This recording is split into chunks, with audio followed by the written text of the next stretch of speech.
Welcome back to American Arms Channel, ladies and gentlemen. I'm Drake. Today we're going to be talking about something that probably has been discussed ad nauseum on the internet regarding at least the class of firearm and AR uppers that we are going to be exploring today. But I wanted to give you at least some thoughts and opinions on a specific product that is the core of this Frankenstein AR build, and that is the Ballistic Advantage 13.7 upper. As ordered, this has the BA Hanson 13.7 barrel with a mid-length melanite treated gas system and gas tube.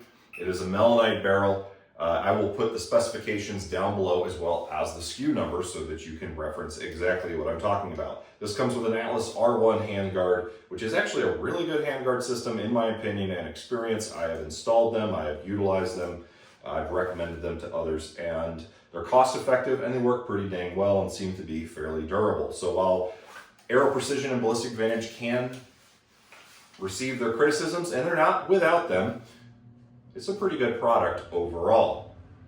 Anderson lower, Sharp's Reliabolt bolt carrier group with a diamond-like coating, Radian Raptor charging handle, SBA4 brace. This is a pistol configuration build, and I've just got a, I think Palmetto State Armory steel mag because it looks pretty dang good, or at least aluminum mag with a high gloss finish. I can't remember what this is, but it works pretty well.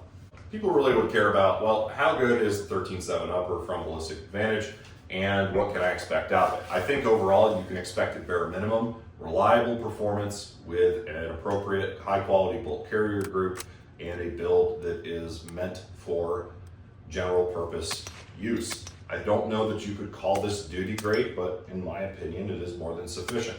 I've placed a conservative 1,000 rounds through it of 5.56 and used quite a high round count of 22 long rifle and never had a malfunction with the exception of a slight dead trigger from overriding the sear engagement and experiencing bolt follow or hammer follow. And that was a bit of a fluke that happened at about the 800 round mark, and racked it. Live round came out, went right back to it. It didn't even have a dimple on the primer, so that was a malfunction for me. I have found that I can jiggle any trigger to malfunction in shotguns or rifles if you give me enough time, typically. So overall, I would say the firearm is extremely reliable as configured, and it is utilizing an H2 buffer for balance between unsuppressed and suppressed fire schedule. Slightly over gas suppressed, slightly perfect when unsuppressed. So I think that this firearm is overall a great build and that the upper receiver is actually a really good quality. The melanite treatment on the barrel has resisted plenty of rust. This did start out as a pin-and-weld build, and I transitioned it to a pistol lower after taking the Sons of Liberty Gunworks knocks off of it because I wanted to start utilizing it suppressed. Out of the conservative, again, 1,000 round count, I believe that this has around 450 to 500 rounds suppressed. In the first year of ownership, or 2 years I should say, I really didn't shoot it that much after I built it. I kind of just put it in the corner and it was the nightstand gun for a while because it proved to be reliable. But I've been playing with it and it has worked well with a carbine H1 and H2 buffer, and the H2 buffer has been working exceptionally well with it suppressed. So it is what I prefer. It also has a SpringCo blue spring in it to help balance that cyclic rate. This could eventually receive a forced reset safety or trigger system if I so choose, in which I will provide further updates, but overall, I think it's really acceptable. With XM193 and similar loadings, it actually shoots pretty dang well. 10-shot groups are typically, if I do my part, even with just the EOTech at 100 to 120 yards, sitting in about the size of an apple. What does that mean? Well, about 2.5 to 3 inch groups. That doesn't sound particularly impressive, but with a non-magnified optic, battle zeroed for 50 yards, and just resting on a sandbag pile in my truck bed, I think that's pretty reasonable. And if I'm doing my part, everything inside of 200 yards, click the trigger and it hits. So Is that acceptable? Well, you'll have to test it with the ammunition you want. For my purposes, XM193 or equivalent loadings are pretty much what I stock up on. It's what we pretty much all shoot. So it is more than acceptable. It has showed potential to be able to provide really great groups out of some hunting ammunition, but I have not really recorded that, and I can't recall exactly what those groups were, so we'll call it less than 2 inches, and that's pretty dang good for quote-unquote social purposes.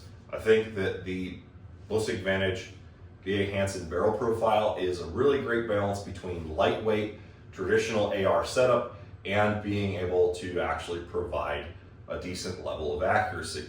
Their build allows you to select what features you want. For example, I wanted the pinned gas block with the melanated gas tube, and that has worked exceptionally well for me.